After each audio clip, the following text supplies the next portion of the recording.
Hello friends, எல்லாத்துக்கும் வணக்கம். நான் உங்கள் டேவிட் அன்பு. எல்லோரும் எப்படி இருக்கீங்க? ப்ராக்டிஸ் பண்ணுறீங்களா? நம்ம 31 டேஸ் வீடியோஸும் போட்டிருக்கோம். இடையில ஒரு சில சென்டென்ஸ் ஸ்ட்ரக்சர்ஸும் நான் என்ன பண்ணிகிட்ருக்கேன்னா டீல் பண்ணிகிட்ருக்கேன். நீங்கள் எல்லாத்தையுமே வாட்ச் பண்ணிகிட்டு இருப்பீங்கன்னு நினைக்கிறேன். அது எல்லாத்தையுமே ப்ராக்டிஸ் பண்ணுறீங்க அப்படிங்கிறது நான் நம்புகிறேன். Okay, right. ஸோ இந்த வீடியோவில் நாம் ஒரு முக்கியமான டாபிக் பார்க்க போகிறோம். ஒரு பெட்டர் ஆல்டர்னேட்டிவ்ஸ்லாம் நம்ம தெரிஞ்சு வச்சுக்கிறது ரொம்ப ரொம்ப முக்கியம். அந்த வரிசையில் இன்றைக்கி நான் ஒரு டாபிக் உங்களுக்கு சொல்லிக் கொடுக்க போகிறேன். இதை தெரிஞ்சுக்கிறதுக்கு நீங்கள் வீடியோவை ஸ்கிப் பண்ணாமல் ஃப்ரம் ஸ்டார்ட் டு ஃபினிஷ் பாருங்கள். பெட்டர் ஐடியா உங்களுக்கு அப்போ தான் கிடைக்கும். சரிங்களா? அண்ட் இதுதான் நம்ம சேனலுக்கு ஃபஸ்ட் டைம் நீங்கள் வந்திருக்கீங்கன்னா மறக்காமல் நம்ம சேனலை சப்ஸ்கிரைப் பண்ணிட்டு பெல் பட்டனை கிளிக் பண்ணி வச்சுக்கோங்க. அப்போ தான் நாங்கள் போடுற வீடியோஸ் உங்களுக்கு தொடர்ந்து வந்து சேரும். இப்போ நம்ம டிலே இல்லாமல் வீடியோக்குள்ளே போயிடலாம். நம்ம நார்மலாக தமிழில் பேசும்பொழுது இருந்தால் மட்டும் அப்படிங்கிற வார்த்தையை நிறைய மீனிங்கில் வச்சு நம்ம பேசுவோம். சரிங்களா? எக்ஸாக்டாக இருந்தால் மட்டும் அப்படிங்கிற வார்த்தையை பேசுகிறோமோ இல்லையோ, அதற்கு ரிலேட்டடாக இருக்க மீனிங்கை கொடுக்கக்கூடிய சில சென்டென்ஸ் ஸ்ட்ரக்சர்ஸ் நம்ம வச்சுருக்கோம் தமிழில். இங்கிலீஷ்க்கும் பார்த்தீங்க அப்படின்னா நாம் இது வரைக்கும் கற்று வச்சுக்கிட்டது என்ன அப்படின்னா ஒன் லீஃப் அப்படிங்கிற வார்த்தையை நம்ம ஆல்ரெடி ஒரு வீடியோ போட்டிருக்கோம். நிறைய பேர் பார்த்துருக்கீங்க. ரொம்ப முக்கியமான டாபிக். நீங்கள் இங்கிலீஷில் நல்லா கேஷுவலாக பேசணும் அப்படின்னா, நல்ல அந்த கான்வர்சேஷனல் டோனில் நீங்கள் பேசணும் அப்படின்னா டெஃபினட்டாக இந்த மாதிரி டாபிக்ஸை நீங்கள் தெரிஞ்சு வச்சுருக்கணும். இல்லைன்னா கஷ்டம். நீங்கள் அதை மனப்பாடம் பண்ணி பேசுகிற மாதிரியே ஒரு ஃபீல் உங்களுக்கு இருந்துக்கிட்டே இருக்கும். அதனால் இந்த மாதிரி சென்டென்ஸ் ஸ்ட்ரக்சர்ஸ் நீங்கள் தெரிஞ்சு வச்சுக்கோங்க. அந்த அடிப்படையில் இந்த பர்டிகுலர் வேர்டுக்கு ஒரு ஆல்டர்னேட்டிவ் இருக்குது. அந்த ஆல்டர்னேட்டிவ் வேர்டு எப்படி யூஸ் ஆகும் அப்படின்னா, நம்ம எவ்ரிடே கம்யூனிகேஷனில் பேசும்பொழுது இயல்பாக ஒரு சென்டென்சஸ் இருக்கிற மாதிரி ஒரு சில சென்டென்ஸ் ஸ்ட்ரக்சர்ஸ் தான் அந்த ஃபீலே கொடுக்கும். அந்த ஃபீலை கொடுக்கக்கூடிய வார்த்தை தான் நம்ம இன்றைக்கி பார்க்க போகிறோம். இது ரொம்ப ஃபார்மல். ஒன் லீஃப் அப்படிங்கிறது ரொம்ப ஃபார்மல். அதை விட மோர் கேஷுவலாக அந்த கான்வர்சேஷனல் ஸ்டைலில் இருக்கிற மாதிரி ஒரு வார்த்தை தான் இன்றைக்கி பார்க்க போகிறோம். சரி, ஃபஸ்ட்டு இந்த இருந்தால் மட்டும் அப்படிங்கிற வார்த்தை எங்கே யூஸ் பண்ணுவோம்? ஒரு நிபந்தனையின் அடிப்படையில் இந்த பர்டிகுலர் திங்ஸை நம்ம யூஸ் பண்ணுவோம். எப்படி? ஒரு நிபந்தனையின் அடிப்படையில், கண்டிஷனல் பேசிஸ் அப்படின்னு நம்ம சொல்லுவோம். அதாவதுங்க, ஒரு விஷயம் நடந்தால் தான் இன்னொன்று நடக்கும். எப்படி? ஒரு விஷயம் நடந்தால் தான் இன்னொன்று நடக்கும். ஃபார் எக்ஸாம்பிள், நீ என்னை பார்த்தா தான் நான் உன்னை பார்ப்பேன். அப்போ நீ என்னை பார்க்கணும் அப்படிங்கிற விஷயம் கண்டிஷன், அது ஒரு கடமை, கட்டாயம். அந்த நிகழ்வு நடந்தால்தான் அதை வச்சுக்கிட்டு நான் இன்னொரு நிகழ்வை நடத்துவேன். புரியுதுங்களா? நீ நல்லா படித்தா மட்டும்தான், எப்படி? நீ நல்லா படித்தா மட்டும்தான் பாஸ் ஆவ. அப்போ நல்லா படிக்கணும் அப்படிங்கிற அந்த ஆக்ஷனை செய்யறது ரொம்ப மேண்டேட்ரி. அதை செய்தால்தான், அந்த வேலை நடந்தால் மட்டும்தான் அதை தொடர்ந்து இன்னொரு வேலை நடக்கும். புரியுதுங்களா? ஸோ எதை ஒரு நிபந்தனை அடிப்படையிலேயே தான் நம்ம என்ன பண்ணுறோம் அப்படின்னா இந்த பர்டிகுலர் சென்டென்ஸை நம்ம யூஸ் பண்ணுறோம். சரிங்களா? ரைட். இப்போது இந்த பர்டிகுலர் வார்த்தையை நம்ம யூஸ் பண்ணுறதுக்கு ஆல்ரெடி நம்ம இங்கிலீஷில் ஒன் லீஃப் அப்படிங்கிற வார்த்தையை வச்சுருக்கோம். இன்னொரு வார்த்தையை நம்ம ஆல்ரெடி தெரிஞ்சு வச்சுருக்கோம். ஆனால் அது கூட ஒரே ஒரு குட்டி வார்த்தையை மட்டும் ஆட் பண்ணோம்னா வேலை முடிஞ்சுது. எப்படின்னா, இங்கே பாருங்களேன், as long as, as long as, as long as அப்படின்னா இந்த பர்டிகுலர் வார்த்தை காலத்தை குறிப்பதற்கு உபயோகப்படுத்தப்படுகிறது. as long asனா அது வரை. புரியுதுங்களா? அது வரை அப்படிங்கிற அர்த்தத்தை கொடுக்கும். ஆனால் இங்கே நம்ம என்ன பண்ண போகிறோம்னா, இந்த பர்டிகுலர் வார்த்தைக்கு முன்னாடி ஜஸ்ட் அப்படிங்கிற வார்த்தையை சேர்த்துட்டோம் அப்படின்னா இருந்தால் மட்டும் அப்படிங்கிற அர்த்தத்தை கொடுக்கும். புரியுதுங்களா? ஜஸ்ட் as long as, வெறும் as long as கிடையாது, ஜஸ்ட் as long as அப்படின்னா இருந்தால் மட்டும் அப்படின்னு அர்த்தம். அப்போ எங்கெங்கெல்லாம் இந்த ஒன் லீஃப் அப்படிங்கிற வார்த்தையை நம்ம இது வரைக்கும் ப்ராக்டிஸ் பண்ணி வச்சுருக்கோமோ, இல்லை இப்போ தான் நான் ஃபஸ்ட் டைம் பார்க்குறேன் அப்படின்னு நீங்கள் ஃபீல் பண்ணிங்கன்னா, எங்கெங்கெல்லாம் இந்த வார்த்தையை நான் போட்டு சொல்லிக் கொடுக்குறேனோ அந்த இடத்துல அந்த வார்த்தையும் போட்டு நீங்கள் சொல்லிக்கலாம், தப்பு இல்லை. சரிங்களா? அப்போ இதற்கு நமக்கு தேவையான வாக்கியம் என்ன அப்படின்னா, இந்த பர்டிகுலர் ரூட் வேர்டு. ஓகே, இந்த பர்டிகுலர் ரூட் வேர்டு கூட நமக்கு ஒரு மெயின் கிளாஸ் வேணும் அண்ட் இன்னொரு மெயின் கிளாஸ் வேணும். அவ்வளோதான். சரிங்களா? இந்த பர்டிகுலர் ரூட் வேர்டு கூட ஒரு மெயின் கிளாஸ், அதற்கு அடுத்து ஒரு மெயின் கிளாஸ். அப்போது இந்த ரூட் வேர்டு கூட வரக்கூடிய ஒரு மெயின் கிளாஸ் இருக்குது பாருங்கள், ஒரு கம்ப்ளீட் சென்டென்ஸ். அந்த சென்டென்ஸ் தான் அது இருந்தால் மட்டும் அப்படிங்கிற அர்த்தத்தை கொடுக்கும். நல்லா கவனிக்கணும். என்றைக்குமே நாம் யூஸ் பண்ணக்கூடிய இந்த ரூட் வேர்ட்ஸ் ஒரு சாதாரண வாக்கியத்திற்கு கூட கலந்து வரும் பொழுது அதோட எண்டிங் பார்த்திங்கன்னா ப்ராப்பராக முடிஞ்சிருக்காது. அதாவது நான் அவனை சந்தித்தேன், நான் அவனை சந்தித்தேன், இது ப்ராப்பராக முடிஞ்சிருக்கு. ஏன்னா கடைசியில் வேர்ப் இருக்குது, சந்தித்தேன் அப்படின்ட்டு. நான் அவனை சந்தித்தால், நான் அவனை சந்தித்தால் இந்த சென்டென்ஸில் பார்த்தீங்கன்னா இது சரியாக முடிவு பெறலை. ஏன்னா இதற்கடுத்து இன்னொரு சென்டென்ஸ் போட்டால் தான் மீனிங் வரும். அப்போ அதே மாதிரி தான் பார்த்தீங்கன்னா எப்பப்பெல்லாம் ஒரு ரூட் வேர்டு கூட நம்ம ஒரு மெயின் சென்டென்ஸ் யூஸ் பண்ணுறோமோ அப்போது இந்த பர்டிகுலர் காம்பினேஷனோட மீனிங் ஃபுல்லாக கன்வே ஆகாது. அதற்கு அடுத்து வரக்கூடிய பர்டிகுலர் சென்டென்ஸ் இருக்குது பாருங்களா, அதுதான் முழு சென்டென்ஸோட வாக்கியத்தையும் கம்ப்ளீட் பண்ணி கொடுக்கும். இது தனித்தும் முழு அர்த்தத்தை கொடுக்கும், சேர்த்தும் முழு அர்த்தத்தை ஏற்படுத்தும். அதுதான் தனித்து வரக்கூடிய அந்த மெயின் கிளாஸோட வேலை. சரிங்களா? ரைட். அப்போ எந்த ஒரு விஷயம் நடந்தால் மட்டும் அப்படின்னு நம்ம சொல்றோமோ அந்த பர்டிகுலர் வார்த்தை கூட நாம போடக்கூடிய வார்த்தை தான் இந்த ரூட் வேர்டு. எந்தெந்த சென்டென்ஸ்லாம் இருந்தால் மட்டும்தான், நீ படித்தா மட்டும்தான், போனால் மட்டும்தான், அங்கிருந்து குதிச்சா மட்டும்தான், இந்த மாதிரி எங்கெங்கெல்லாம் அது இருந்தால் மட்டும்தான், அந்த வேலை செஞ்சால் மட்டும்தான் சொல்கிறோமோ அந்த பர்டிகுலர் சென்டென்ஸ் கூட நாம் இந்த பர்டிகுலர் ரூட் வேர்டை போட்டு அதற்கு அடுத்து வரக்கூடிய சென்டென்ஸை வழக்கம் போல் எழுதிட்டு போயிட்டே இருக்க வேண்டியது தான் சென்டென்ஸ் வந்துடும். இப்போது இது ஒரிஜினல் சென்டென்ஸ் ஸ்ட்ரக்சரில் எந்த இடத்துல வரணும், இந்த ரூட் வேர்டை நம்ம எங்கே போடணும் அப்படிங்கிறத நம்ம தெரிஞ்சுக்கணும். பாருங்களேன், ரொம்ப சிம்பிள். ஃபஸ்ட்டு மெயின் கிளாஸ், அதற்கடுத்து இந்த பர்டிகுலர் ரூட் வேர்டு, ஓகே, அதற்கடுத்து இந்த ரூட் வேர்டு கூட வரக்கூடிய மெயின் கிளாஸ், அவ்வளோதான். ஃபஸ்ட்டு தனித்து வரக்கூடிய மெயின் கிளாஸ், அதற்கடுத்து நடுவில் ரூட் வேர்டு, அதற்கடுத்து ஒரு மெயின் கிளாஸ். ஏன் அப்படின்னா நாம் அந்த ஒன் லீஃப் அப்படிங்கிற வார்த்தையை படிக்கும் பொழுது என்ன படித்தோம், ஒன் லீஃப் அப்படிங்கிற வார்த்தை சென்டென்ஸுக்கு நடுவில் தான் வரணும் அப்படின்னு நம்ம படித்தோம், கரெக்டுங்களா? அதே மாதிரி தான் ஒன் லீஃபாக இருந்தாலும் சரி, இந்த root word just as long as அப்படிங்கிற ரூட் வேர்டும் நடுவில் தான் வரணும். அப்போ இதுதான் ஸ்ட்ரக்சர். சரிங்களா? இதைத்தான் நம்ம என்ன பண்ண போகிறோம்னா ஃபாலோ பண்ண போகிறோம். ரைட். இப்போ இதை பேஸ் பண்ணி ஒரு சில எக்ஸாம்பிள்ஸ் பார்க்கலாம், அப்போ தான் நமக்கு புரியும். இப்போ ஒரு சில எக்ஸாம்பிள்ஸ் பார்த்துடலாம். பாருங்கள், மழை பெய்யாமல் இருந்தால் மட்டும் நாம் கடற்கரைக்கு செல்லலாம். அப்போ நல்லா ஒன்று கவனிக்கணும், இதில் டென்ஸுன்னு எப்படி நான் சொல்லி கொடுத்துட்றேன். ஏன் அப்படின்னா இதை தெரிஞ்சுக்கிட்டால் தான் கரெக்டான டென்ஸ் இங்கே நீங்கள் போட்டு பேச முடியும், இல்லாட்டி தப்பு பண்ணுவீங்க. சரிங்களா? டென்ஸ் வந்து மிஸ்மேட்ச் ஆச்சுனாலும் மீனிங் வந்து கன்வே ஆகாது. இப்போது நாம் இந்த சென்டென்ஸை சொல்லும் பொழுதே நமக்கு ஒரு அர்த்தம் கிடைக்கிது. என்னென்னா, ஒரு ஆக்ஷன் நடந்தால் தான் இன்னொரு ஆக்ஷன் நடக்கும். அப்போ நல்லா கவனிக்கணும், ஃபஸ்ட்டு ஒரு ஆக்ஷன் நடக்கணும், அது நடந்தால் தான் இன்னொரு ஆக்ஷன் நடக்கும். அப்போ என்றைக்குமே செகண்டாக நடக்கக்கூடிய ஆக்ஷன் இருக்குது பார்த்தீங்களா, அது ஃப்யூச்சரை தான் டினோட் பண்ணும். எப்படி? ஃபஸ்ட்டு ஒன்று, ஃபார் எக்ஸாம்பிள், இப்போ நம்ம ஒரு வேலையை செஞ்சால் தான் இதை தொடர்ந்து இன்னொரு வேலை நடக்கும். அப்போ இன்னொரு வேலை நடக்கிறது இதுக்கு அடுத்து தான் நடக்க போகுது. அப்போது எப்போல்லாம் இந்த கம்ப்ளீட் மீனிங் வருதோ, எப்படிங்க, இந்த இருந்தால் மட்டும் இந்த வார்த்தைகள் இல்லாமல் இந்த கம்ப்ளீட் சென்டென்ஸ் மெயின் கிளாஸ் வருது பாருங்களேன், அது எல்லாமே மேக்ஸிமம் ஃப்யூச்சரில் தான் வரும். அதை ஃபஸ்ட்டு நீங்கள் அண்டர்ஸ்டாண்ட் பண்ணிக்கணும். அதற்கடுத்து இந்த மட்டும் மட்டும் மட்டும் அந்த வார்த்தையெல்லாம் வருது பாருங்கள், இந்த ரூட் வேர்டை கூட சேர்ந்து ஒரு சில சென்டென்ஸஸ் வருதுல்ல, அது எப்பயுமே ப்ரெசண்ட்டில் தான் வரும். பாஸ்ட்லேயும் வரும். அதுக்கான சென்டென்ஸ் நான் சொல்லிக் கொடுக்குறேன். சரிங்களா? இப்போ நாம் இந்த ஸ்லைடில் பார்க்க போகிறது இந்த மட்டும் அப்படிங்கிற வார்த்தை கூட ப்ரெசண்ட்டில் தான் வரணும். அதற்கடுத்து வரக்கூடிய தனித்த அந்த பர்டிகுலர் மெயின் கிளாஸ் வில் அப்படிங்கிற ஃப்யூச்சர் டென்ஸை பெற்று தான் வர வேண்டும். ஓகே, வில்லு வரலாம், மாடல்ஸ் வரலாம், புரியுதுங்களா? அப்புறம் லெட் அப்படிங்கிற வார்த்தை, ஏன்னா இது எல்லாமே ஃப்யூச்சரை சொல்லக்கூடிய இல்லாட்டி இமீடியட் ஃப்யூச்சரை சொல்லக்கூடிய சென்டென்சஸ். ஒவ்வொன்றா என்ன பண்ணலான்னா நம்ம டீகோட் பண்ணிட்டு வரலாம். வாங்க.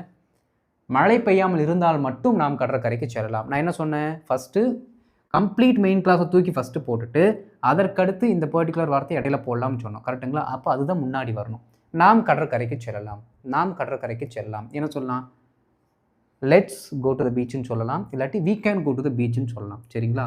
We can go to the beach, comma comma போட்டுக்கணும். சரிங்களா? we can go to the beach, root word என்ன வச்சுருக்கோம், just as long as, அவ்வளோதான். just as long as மழை பெய்யாமல் இருந்தால் மட்டும். மழை பெய்யாமல், எப்படி, மழை பெய்யக்கூடாது அப்படிங்கிறத நம்ம சொல்லணும். ஏன்னா இந்த இருந்தால் மட்டும் அப்படிங்கிறது மூவ் பண்ணிட்டோம்னா மழை பெய்யாமல் அப்படின்னா மழை பெய்யக்கூடாது.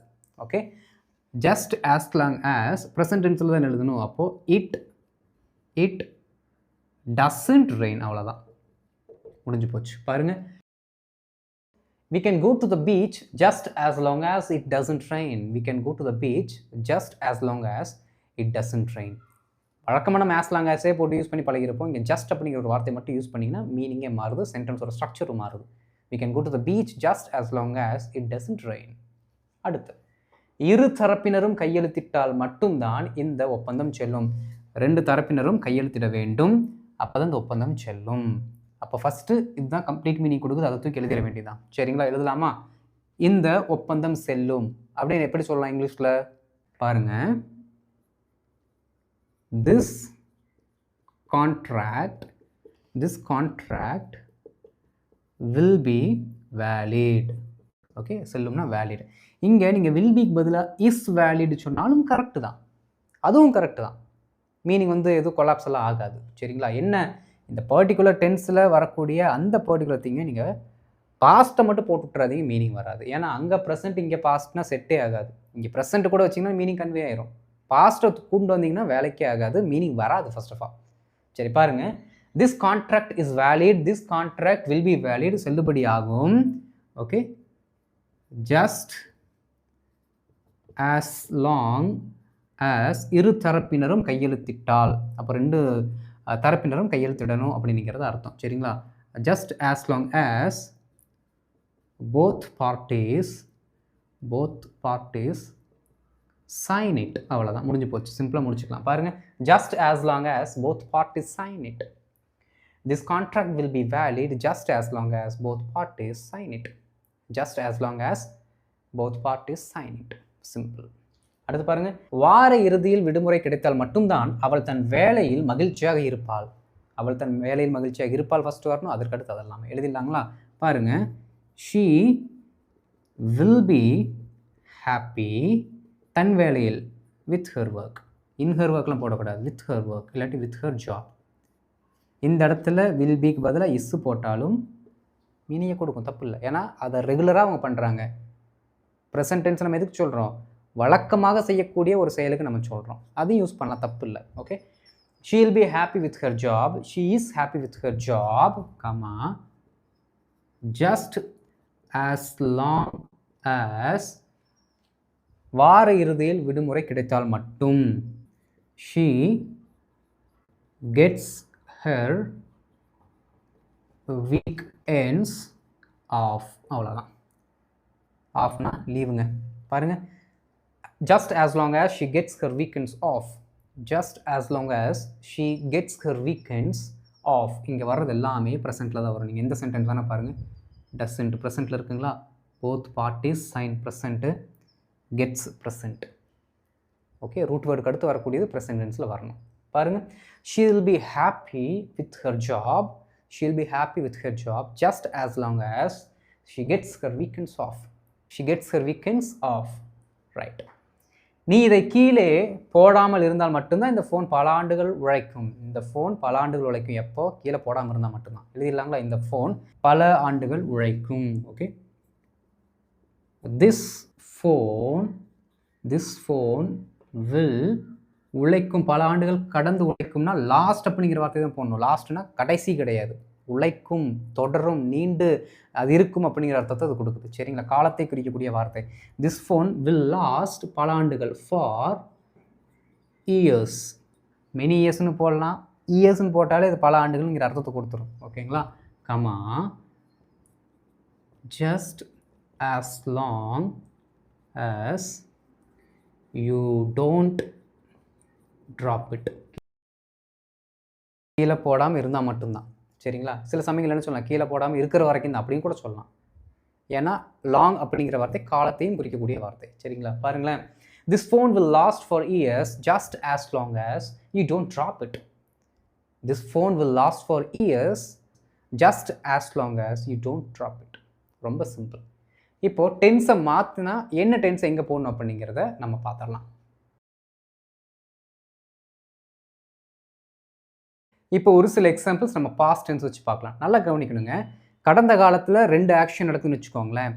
அப்போது பாஸ்ட்டு கூட போகும்பொழுது 2 ஆக்ஷனில் எது ரொம்ப பாஸ்ட்டு, எது சின்ன பாஸ்ட், இப்படி தான் நம்ம பிரிச்சுக்கணும். ஏன்னா ப்ரெசென்ட்டில் சொல்கிறதுனால ப்ரெசென்ட் அண்ட் ஃபியூச்சர் அப்படிங்கிறது ஈஸியாக நம்ம ஐடென்டிஃபை பண்ணுறோம்.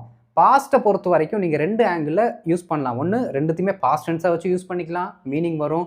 இல்லையா ஃபஸ்ட்டு அந்த ரூட் வேர்டு கூட வரக்கூடிய அந்த பர்டிகுலர் சென்டென்ஸை நீங்கள் பாஸ்ட் பர்ஃபெக்ட்லியும், அதற்கடுத்து தனித்து வரக்கூடிய மெயின் கிளாஸை நீங்கள் சிம்பிள் பாஸ்ட்லேயும் போட்டிங்கன்னா மீனிங் கரெக்டாக வரும். சரிங்களா? ஏன் அப்படின்னா தனித்து வரக்கூடிய அந்த பர்டிகுலர் மெயின் கிளாஸ் தான் என்றைக்குமே கொஞ்சம் காலம் தள்ளி நடக்கக்கூடிய டென்ஸில் வரும். நம்ம முன்னாடி பார்த்ததில் பார்த்தீங்கன்னா அதுதான் 2வது நடக்கிற இன்சிடென்ட். எது நம்ம போன ஸ்லைடில் பார்க்கும்போது பார்த்தீங்கன்னா எல்லாமே ஃப்யூச்சரில் யூஸ் பண்ணோம். ஃபுல் மெயின் கிளாஸ் எல்லாமே ஃப்யூச்சரில் யூஸ் பண்ணோம். ஏன்னா அது 2வது நடக்கக்கூடிய செயல். அப்போ இங்கேயும் அதே மாதிரி தான். என்ன அப்படின்னா 2வது நடக்கக்கூடிய செயல்களை நம்ம மெயின் கிளாஸில் வச்சுருக்கோம், அது சிம்பிள் பாஸ்ட் டென்ஸ். முதல்ல நடக்கக்கூடிய அந்த செயல்களை நம்ம வேணும்னா என்ன பண்ணிக்கலாம்னா பாஸ்ட் பர்ஃபெக்டில் வச்சுக்கலாம், இல்லாட்டி சிம்பிள் பாஸ்ட்லேயே வச்சு எழுதிக்கலாம், தப்பு இல்லை. சரிங்களா? பார்க்கலாம் வாங்க. தினமும் பயிற்சி செய்வதாக உறுதி அளித்ததால் மட்டும்தான் நான் அவனை அணியில் சேர அனுமதித்தேன். நல்லா கவனிக்கணுங்க. நான் அவர் டீமில் சேர்றதுக்கு பெர்மிஷன் கொடுத்து அலோவ் பண்ணேன். எப்போ? இந்த ஆக்ஷன் முடிஞ்சதுக்கு அப்புறம் தான் பண்ணேன். அப்போ இதுதான் பார்த்தீங்கன்னா பாஸ்ட் பர்ஃபெக்டில் இருக்குது. ஃபார் எக்ஸாம்பிள், நீங்கள் இதையே நான் சிம்பிள் பாஸ்ட்லேயே சொல்கிறேன் அப்படின்னாலும் தப்பு இல்லை, சொல்லிக்கலாம். புரியுதுங்களா? சரி பாருங்கள். நான் அவனை அணியில் சேர அனுமதித்தேன். அதான் நம்ம ஃபஸ்ட் எழுதணும். சரிங்களா? எழுதிடலாமா? I allowed him to join the team. I allowed him to join the team. Comma அதே ரூட் வேர்டு தான். just as long as. Okay, allowed போடணும். I allowed him to join the team just as long as. அவன் தினமும் பயிற்சி செய்வதாக உறுதி அளித்தான். அவன் தினமும் பயிற்சி செய்வதாக உறுதி அளித்தான். இதெல்லாம் விட்டுறணும். சரிங்களா? just as long as he promised to practice every day. அவ்வளோதாங்க, முடிஞ்சு போச்சு. பாருங்க, he promised to practice every day. இந்த இடத்துல he hadன்னு போட்டாலும் அர்த்தம் வந்துடும். அவன் தினமும் பயிற்சி செய்வதாக உறுதி அளித்திருந்ததால். ஓகே, அளித்தால் தான் இங்கே இருக்குது, அளித்திருந்ததால் அப்படின்னு மாறிடும். ஏன்னா ஹேடு வந்தால் இருந்தால் அப்படிங்கிற டோன் வரணும். வந்துச்சுன்னா இன்னுமே கொஞ்சம் எஃபெக்டிவாக உங்களுக்கு தமிழில் புரியும். சரிங்களா? ரைட், பாருங்க. I allowed him to join the team just as long as he promised to practice every day. Just as long as he promised to practice every day. இது எல்லாமே சிம்பிள் பாஸ்ட் இல்லாட்டி பாஸ்ட் பர்ஃபெக்டில் போட்டுக்கலாம், தப்பு இல்லை. Okay, அடுத்து பாருங்க. வானிலை நன்றாக இருந்ததால் மட்டும்தான் மீட்பு பணி வெற்றிகரமாக முடிந்தது. ஓகே, இது ரெண்டாவதாக நடந்துச்சு, இது ஃபஸ்ட்டு நடந்துச்சு. இது சூப்பராக இருந்தனால தான் இந்த ஒர்க் முடிஞ்சது. சரிங்களா? மீட்பு பணி வெற்றிகரமாக முடிந்தது. அதை ஃபஸ்ட் எழுதிக்கலாம். ஓகே, மீட்பு பணி. த ரெஸ்கியூ மிஷன், அவ்வளோதான். The rescue mission succeeded. அதற்கு அடுத்து அதே ரூட் வேர்டு தான். Just as long as. வானிலை நன்றாக இருந்ததால். Okay, the weather was good. இப்படியும் போடலாம். the weather had been good. had been அப்படின்னா தொடர்ந்து ரொம்ப நேரத்துக்கு அது நன்றாக இருந்தது அப்படின்னு அர்த்தம். அது பாஸ்ட் பர்ஃபெக்ட், இது வெறும் பாஸ்ட் டென்ஸ். பாருங்க, the rescue mission was succeeded just as long as the weather was good. the rescue mission was succeeded just as long as the weather had been good. ரெண்டுமே correct தான். ரெண்டுமே கடந்த காலத்தில் இருந்த ஒரு நிலைமை தான் சொல்லுது. என்ன நிலைமை? வானிலை நன்றாக இருந்ததால் அந்த நிலைமையை சொல்லுது. சரிங்களா? அடுத்து பாருங்க. தேவையான அனைத்து ஆவணங்களையும் கொடுத்ததால் மட்டும்தான் கடன் அங்கீகரிக்கப்பட்டது. எப்படி? கடன் அப்ரூவ் பண்ணது எப்போ தான்? தேவையான எல்லா டாக்குமெண்ட்டும் கொடுத்ததுக்கு பின்னாடி. அப்போ இதுதான் ஃபஸ்ட்டு நடந்திருக்கு, இது செகண்ட் நடந்திருக்கு. இது நீங்கள் ஹேட்லையும் போடலாம், சிம்பிள் பாஸ்ட் டென்ஸ்லையும் போடலாம். சரிங்களா? அதாவது ஹேட் அப்படிங்கிற வார்த்தையை நீங்கள் போட்டிங்கன்னா தேவையான அனைத்து ஆவணங்களையும் கொடுத்திருந்ததால் மட்டும் அப்படின்னு மாறிடும். கொடுத்து இருந்து, அந்த இரு அப்படிங்கிற வார்த்தை வந்துடணும்.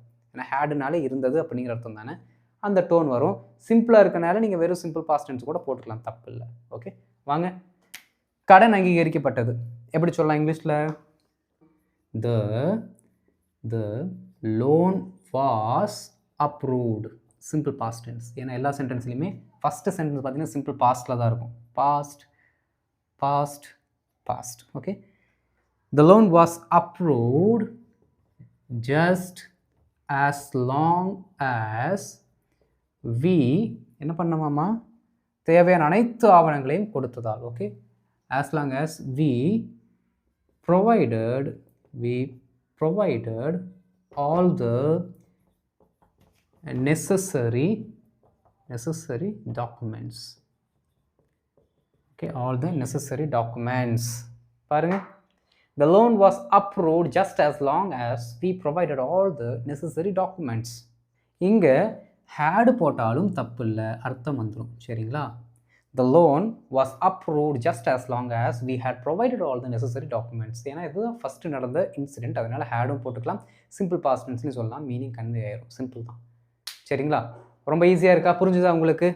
அப்போ நீங்கள் என்ன பண்ணலாம் அப்படின்னா, எங்கெல்லாம் இந்த ஜஸ்ட் ஆஸ் லாங் ஆஸ் அப்படிங்கிற வார்த்தை இருக்கோ அங்கே ஒன்லி இஃப்னு போட்டு பார்த்தாலும் அர்த்தம் வந்துடும். அவ்வளோதான். சரிங்களா? இப்போ நான் மறுபடியும் அதை படித்து காட்டி நேரத்தை கடத்த விரும்பலை. நீங்கள் என்ன பண்ணுங்க அப்படின்னா, இப்போ நம்ம படித்த எல்லா சென்டென்சஸ் இருக்குல்ல, அதில் ஒன்லி இஃப்னு போட்டு ப்ராக்டிஸ் பண்ணுறீங்க.